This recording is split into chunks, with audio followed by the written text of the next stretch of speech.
ritrovati ad una nuova edizione del TG Flash di New Sicilia.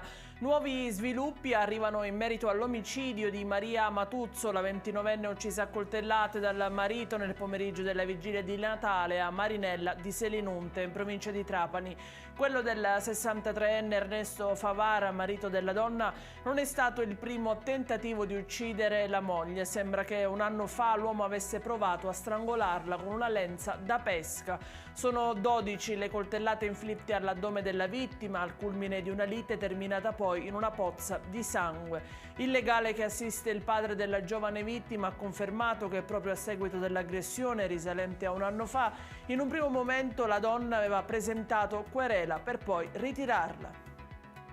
I carabinieri della compagnia di Milazzo hanno sottoposto a fermo d'indiziato di reato il presunto responsabile della violenta aggressione avvenuta la sera del 2 gennaio scorso in località Marina Corta del comune di Lipari, in prossimità di un bar pizzeria, quando per futili motivi e di stato di alterazione psicofisica dovuta alla consumazione di bevande alcoliche, un 42enne del posto, dopo un'animata discussione, ha chiesto alla vittima ripetutamente la somma di denaro di 50 euro e al suo rifiuto lo ha colpito all'altezza del collo con una bottiglia di vetro appositamente rotta, procurandogli una profonda ferita da taglio con lesione della vena giugulare. Bastonato prima, poi sparato ad una gamba, un colpo netto per avvertirlo forse di qualcosa. Succede a Catania, lungo il viale delle Medaglie d'Oro, siamo nel quartiere Enesima. Lunedì scorso un gruppo, forse 3 o 4 soggetti, sarebbe sceso da un'auto e avrebbe preso di mira un giovane sulla ventina d'anni. Il ragazzo, subito dopo i fatti, è stato soccorso e trasportato all'ospedale San Marco. Non sarebbe in gravi condizioni di salute. Sulla vicenda indagano i carabinieri.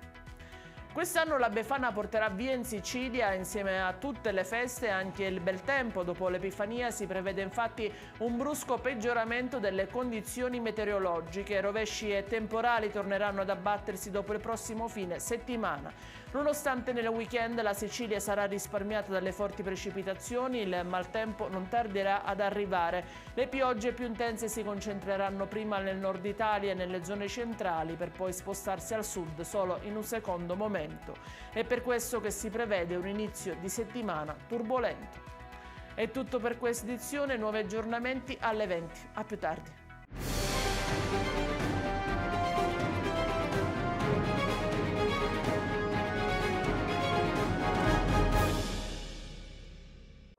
Natale ad Acireale. Dall'8 dicembre all'8 gennaio, nel centro storico, mercatini, circuito dei presepi d'arte, la casa di Babbo Natale, la pista di pattinaggio sul ghiaccio, concerti musicali nelle chiese, laboratori, il trenino turistico natalizio, oltre a tante iniziative di solidarietà. Il 24 dicembre alle ore 20, Uzzukku, tradizionale accensione. L'amministrazione comunale augura buone feste.